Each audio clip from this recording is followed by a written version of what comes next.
Halo semuanya, selamat datang di channel yang tidak layak untuk dihina ini. Sebelum kita mulai, atur posisi santainya, seruput kopinya, dan mari kita berhayal. Siapa aku? Apakah kamu pantas mengetahuinya? Balas pria Parubaya itu. Pria Parubaya yang ada di depan Lintian itu langsung maju, dan langsung menyerang Kapten Darah.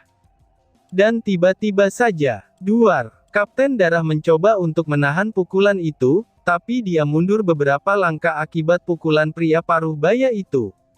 Semua orang menyaksikan itu merasa takjub, ketika mereka melihat pria itu memukul Kapten Darah dengan satu pukulan saja.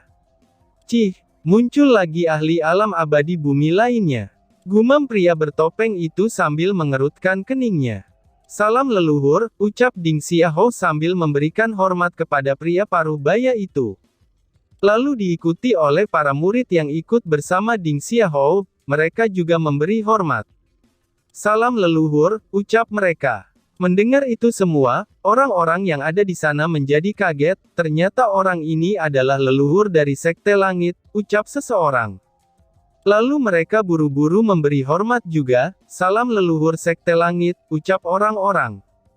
Bahkan tetua pertama Sekte Es juga memberi hormat, karena pria itu adalah leluhur Sekte Langit, yang kekuatannya mungkin setara dengan leluhur Sekte Es.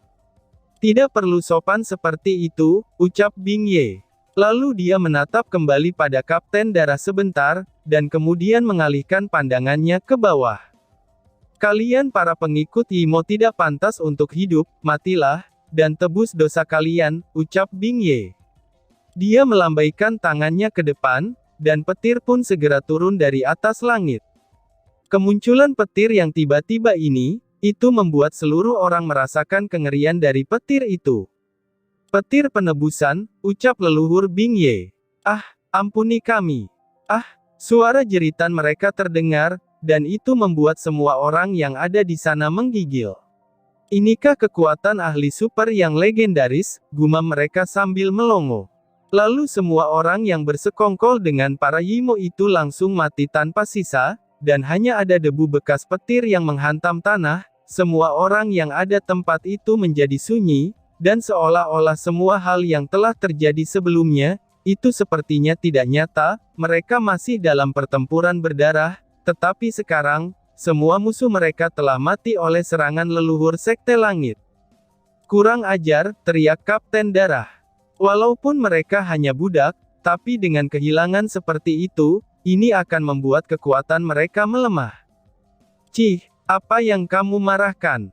Aku pikir kamu akan acuh tak acuh melihat budakmu dihancurkan, tapi ternyata aku yang salah, hahaha, ucap leluhur Bing Ye sambil tertawa. Tetua, lalu Mu Yin dan yang lain datang ke sisi Mu Zixi. Aku juga tidak menyangka bahwa, leluhur Bing Ye benar-benar akan keluar dari Sekte Langit, ucap Mu Zixi sambil menggelengkan kepalanya. Leluhur Bing Ye. Bukankah dia adalah Master Sekte sebelumnya, tanya Mu Yun. Benar sekali, dia dijuluki sebagai Raja Petir, dan juga telah dikatakan bahwa, tubuhnya juga sangat kuat, bukan hanya itu saja, dia juga memakai tombak sebagai senjatanya, jawab Mu Zixi. Lalu tetua, jika dibandingkan dengan leluhur kita, sampai mana kekuatannya? Tanya Jiang Xiao dengan penasaran. Aku sendiri juga tidak tahu, karena Sekte Es dan Sekte Langit masih memiliki hubungan yang cukup baik jika dibandingkan dengan sekte lain, jawab Mu Zixi. Mereka menjadi penasaran dengan leluhur dari Sekte Langit itu. Hahaha, Jenderal, sepertinya rencanamu lah yang akan gagal, ucap Sukun sambil tertawa. Aku pun juga tidak menyangka bahwa, akan terjadi hal yang seperti ini, itu sungguh tidak terduga, sepertinya tetua ketujuh Sekte Langit telah membuat rencana cadangan selama ini, balas pria bertopeng itu sambil menggelengkan kepalanya. Hahaha, aku sendiri juga tidak menyangkanya, seru Sukun. Mereka berdua tidak menyangka, kalau leluhur Bing Ye akan langsung keluar, sepertinya, tetua ketujuh pasti memberikan informasi tentang keadaan Lintian, karena di dalam sekte, Lin Tian bagaikan permata bagi para leluhur, dan mereka semua sangat menyayanginya. Jika ada sesuatu yang terjadi kepada Lin Tian, kemungkinan besar leluhur Sekte Langit akan mengamuk di dunia ini tanpa berpikir panjang. Tetapi aku sendiri juga tidak yakin, apakah kamu bisa menang atau tidak, itu karena, Kapten Dara sudah berada di tahap alam abadi bumi tingkat ke-6. Hahaha, pada waktu itu, aku juga pernah mendengar bahwa, leluhur Bing Ye, sang Raja Petir, itu hanya berada di tingkat ke-4 alam abadi bumi, ucap pria bertopeng itu sambil tertawa ke arah Sukun. Mendengar ucapannya itu, Sukun hanya bisa tersenyum, tetapi saat melihat senyum Sukun, pria bertopeng itu merasakan seperti ada yang salah, karena dia merasa, kalau ada yang aneh dengan senyuman si Sukun ini, dia tahu betul sifat pria ini jika dibandingkan dengan yang lain, karena dia adalah yang paling tidak suka kalah dalam hal berbicara. Heh, jangan melihatku seperti itu, kamu benar-benar tidak bisa merasakannya, karena kamu hanya mengirimkan kloninganmu saja, ucap Sukun. Apa maksudmu? Tanya pria bertopeng sambil mengerutkan keningnya. Nanti kamu akan mengetahuinya sendiri, jawab Sukun. Di atas langit, leluhur Bing Ye memperhatikan Lin Tian sebentar, lalu kembali menghadap ke Kapten Darah dengan penuh amarah. Sebaiknya kamu bersiap-siap, dan jangan sampai aku menyiksamu jika tertangkap, atau lebih baik kamu cabut nyawamu sendiri, daripada aku yang melakukannya, ucap Bing Ye dengan tatapannya yang tajam. Hahaha, kamu jangan bercanda, kekuatanku lebih kuat darimu, teriak Kapten Darah. Hahaha, leluhur Bing Ye hanya tertawa menanggapi ucapannya, lalu, dia mengeluarkan aura yang luar biasa dari tubuhnya. Bang! Tanpa menunggu ucapan Kapten Darah, dia langsung menyerang Kapten Darah dengan pukulannya. Ush! Pukulannya segera datang, dan tepat mengenai wajah Kapten Darah yang tidak mempercayainya. Duar duar duar. Pukulan demi pukulan melayang di hadapan wajah Kapten Darah, dan itu menyebabkannya menyemprotkan banyak darah hitam dari mulutnya. Pukulan petir, teriak Bing Ye. Dan tiba-tiba saja, cetar, duar, Kapten Darah pun dihantam di bagian perutnya, dan dia pun jatuh seperti meteor sebelum menghantam tanah. Duar. Pria bertopeng yang melihat hal ini, itu membuat dirinya tak percaya, dan bahkan tubuhnya sedikit gemetaran. Hahaha, aku kan sudah mengatakannya padamu bahwa, ucapanmu itu belum tentu benar, ucap Sukun sambil tertawa dengan bahagia. Sial, ucap pria bertopeng itu. Aku tidak percaya, kamu berada di tingkat ke-7. Teriak Kapten Darah sambil merangkak keluar dari reruntuhan di tanah. Bing Ye dengan tenang muncul di depan Kapten Darah, dan dia juga memegang tombak berwarna ungu seperti petir. Apa? Kapten Darah yang mendadak kaget, dia pun langsung mengaktifkan seluruh Ki Yimo-nya untuk bertahan, karena jika tidak, dia mungkin akan hancur berkeping-keping oleh serangan Bing Ye. Sudah terlambat, tombak petir, teriak Bing Ye. Tidak, teriak Kapten Darah. Matilah, teriak Bing Ye. Ini, ucap pria bertopeng dengan terkejut. Duar, tombak petir dengan keras menusuk lurus ke arah Ki Pelindung, lalu menembus langsung ke jantung Kapten Darah, dan dengan seketika menghancurkan tubuh Kapten Darah itu. Bang! Tubuhnya hancur di saat itu juga, dan hanya tersisa rohnya yang seperti ilusi. Bagaimana mungkin? Tubuhku yang baru saja aku pulihkan, teriak Kapten Darah. Aku juga akan menghancurkan roh jahatmu itu, teriak Bing Ye. Tidak akan aku biarkan, teriak pria bertopeng itu sambil menghilang dari tempat Sukun yang sedang lengah, dan seketika saja dia muncul di depan roh Kapten Darah, lalu mengeluarkan sebuah benda seperti tameng. Bang! Serangan Bing Ye terhalangi oleh benda itu, karena serangannya dapat ditahan, itu membuat dirinya merasa kaget. Artefak suci. Ucap Bing Ye dengan kaget. Hehehe, leluhur Bing Ye, kita akan bertemu lagi, kali ini memang kekalahan kami, karena Sekte Langit masih yang terkuat dari 4 sekte yang lainnya, ucap pria bertopeng itu. Aku tidak akan membiarkanmu pergi, teriak Sukun yang telah sadar dari kelengahannya. Panah api, teriak Sukun. Wush! Lalu anak panahnya langsung melesat menuju ke arah pemuda bertopeng itu, tetapi serangan itu dihalangi oleh tamengnya, dan itu menyelamatkan pria bertopeng dan roh Kapten Darah. Hahaha, Raja Panah, leluhur Bingye, kita akan bertemu lagi di lain waktu, hahaha, ucap pria bertopeng itu sambil menghilang di dalam lubang hitam. Di saat aku bertemu denganmu lagi, aku pasti akan membunuhmu, ucap Kapten Darah sambil melihat ke arah Lin Tian. Lubang hitam itu menghilang seketika di hadapan semua orang, dan itu menghilang bersamaan dengan pria bertopeng, pria jubah hitam, dan juga Kapten Darah.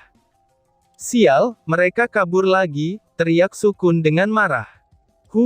Leluhur Bingye hanya bisa menghela nafas, melihat itu semua, dia tidak menyangka bahwa, pemuda bertopeng itu memiliki senjata suci, karena jika tidak, pria bertopeng itu tidak akan bisa melindungi Kapten Darah, dan mungkin Kapten Darah akan mati di tangannya.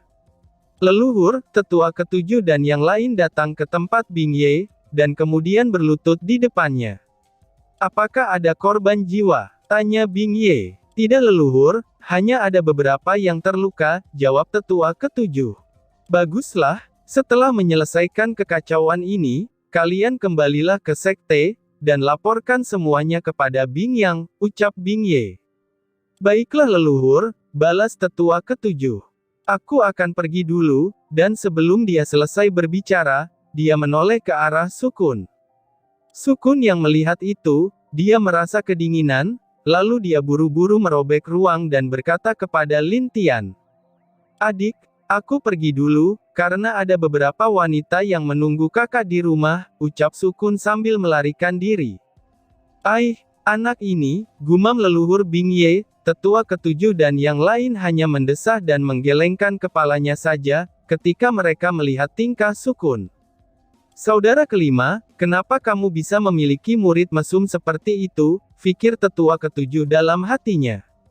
Bingye lalu melihat ke arah Lin Tian, dan menatapnya sambil tersenyum. Anak baik, apakah kamu mau ikut bersama kami ke Sekte Langit? Tanya Bingye yang berpura-pura tidak mengenalnya, itu dia lakukan, karena dia ingin tetap menyembunyikan identitas Lin Tian. Lin Tian yang mendengar itu langsung mengerti maksud Bingye, lalu berpura-pura memberi hormat. Maaf leluhur Bing, aku hanya ingin tetap bebas, jika ada waktu, aku akan mengunjungi Sekte Langit, balas Lin Tian. Hahaha, baiklah, kami akan menunggumu, sebutkan saja namaku jika berada di gerbang sekte, maka kamu akan diizinkan masuk ke dalam sekte, ucap Bingye. Jika ada waktu, aku pasti akan ke sana, balas Lin Tian.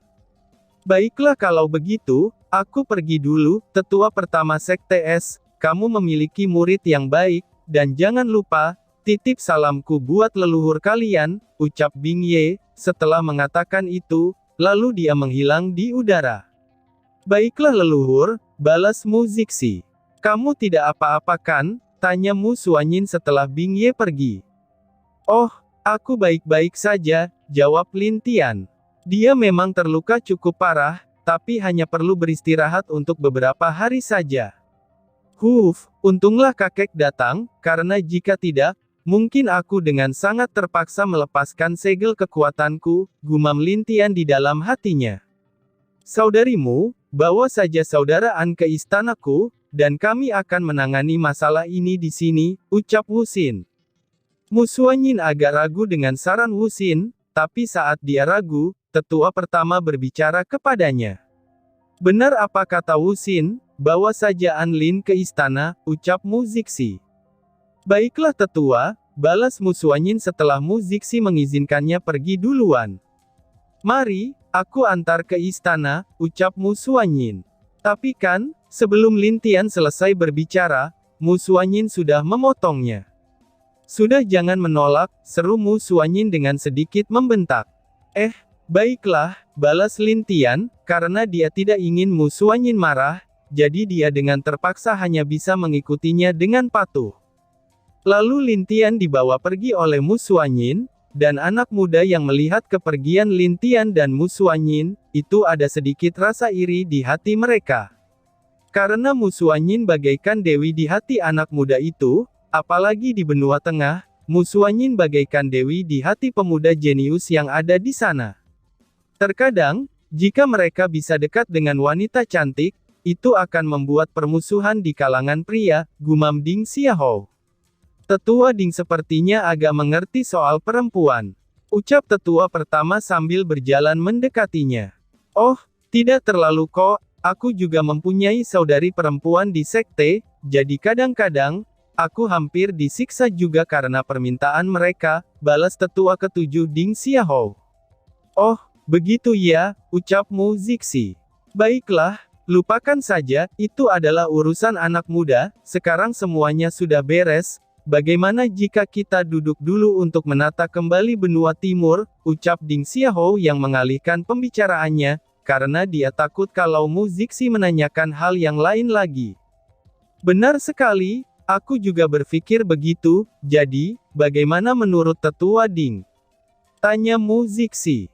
Kumpulkan semua petinggi di benua timur ini, lalu katakan kepada mereka bahwa, kita dan dua sekte super ingin bertemu, ucap Ding Xiaohou. Baiklah, itu akan jauh lebih baik, ucap Mu Zixi. Lalu berita tentang pemberontakan beberapa orang di sekte tingkat 1, dan juga 3 kekaisaran yang menyerang bersama Yimo, itu membuat para penduduk di benua timur menjadi marah. Setelah kejadian itu, masyarakat mulai memburu pasukan yang ada di bawah pengkhianat itu. Itu terjadi dalam beberapa hari saja, para pemberontak segera diburu, dan seluruh keluarganya dimusnahkan oleh pasukan 3 kekaisaran beserta sekte tingkat 1, yang dipimpin langsung oleh 2 sekte super. Setelah beberapa hari, Lin Tian masih dalam masa penyembuhan, setelah dibawa oleh Mu Suanyin kembali ke istana, dan Mu Suanyin selalu menemani Lin Tian dalam beberapa hari ini untuk merawatnya. Lin Tian menghembuskan nafasnya, mata Lin Tian yang tertutup pun segera terbuka. Setelah itu, dia melihat ada wanita yang sedang duduk di kursi sambil meminum es teh manis di meja kamar, dan kemudian wanita itu melihat Lin Tian dan berkata, "Apakah kamu sudah sembuh?" tanya Mu Suanyin sambil sedikit tersenyum. Pada saat ini, dia tidak memakai penutup kain pada wajahnya, dia menampakkan wajah cantik dan menawan bak bidadari. Iya, apalagi setelah melihat wajah cantikmu, aku semakin cepat pulih, jawab Lin Tian sambil menggoda Mu Suanyin. Kamu, ucap Mu Suanyin karena malu, dan kemudian melemparkan sendok kecil ke arah Lin Tian. Aduh, ucap Lin Tian sambil memegang perutnya. Wah, kamu kenapa? Tanya Mu Suanyin dengan cemas, sambil melihat Lin Tian merintih kesakitan, dia kemudian langsung duduk di samping Lin Tian, dan mencoba mencari tahu keadaan Lin Tian saat ini. Saat dia memegang perut Lin Tian, ada senyum jahat di wajah Lin Tian, tanpa sepatah kata pun, Lin Tian lalu menjatuhkan Mu Suanyin ke tempat tidurnya. Kamu, dasar mesum, ucap Mu Suanyin, melihat Lin Tian yang berani berbuat seperti itu kepadanya, Mu Suanyin menjadi sangat marah, dan bahkan wajahnya memerah semerah-merahnya. Apanya yang kamu? Tanya Lin Tian. Setelah mengatakan itu, Lin Tian segera mencium bibir Mu Suanyin dengan lembut, akibatnya, akal Mu Suanyin pun menjadi linglung setelah menerima ciuman dari Lin Tian. Dia berusaha untuk melepaskan diri dengan paksa, tapi entah kenapa, perasaan manis muncul di hatinya, hingga pada akhirnya, dia pun hanya dengan lembut membiarkan dirinya dicium oleh Lin Tian. Setelah berciuman, Lin Tian lalu menatap Mu Suanyin dengan lembut. Terima kasih telah hadir di dalam hidupku, ucap Lin Tian sambil membelai wajah Mu Suanyin. Mu Suanyin hanya menatap Lin Tian dengan wajah memerah, tetapi di kedalaman hatinya, ada perasaan manis yang nyata, dan tanpa sadar air matanya keluar dari matanya. Selama ini dia selalu sendirian, walaupun banyak pria yang mendekatinya, lagi pula, itu karena kecantikannya, statusnya, dan juga kekuatan Mu Suanyin. Sejak dulu, dia hanya berlatih dengan keras, dan bahkan, dia selalu bersikap dingin di depan orang-orang. Tetapi di saat dia bertemu dengan pemuda ini bahkan rela melindungi dirinya. Pemuda ini akan marah jika dia dihina oleh orang lain, dan pemuda ini lebih mementingkan dia daripada dirinya sendiri. Ini, tok tok tok, saudaraan, saudaramu, apakah kalian ada di dalam? Tanya seseorang. Belum selesai Mu Xuanyin berbicara, itu membuat Lin Tian dan Mu Xuanyin menjadi kaget, dan kemudian langsung berdiri sambil merapikan baju mereka dengan cepat. Dan tiba-tiba saja bersambung. Sekian dan terima kasih banyak.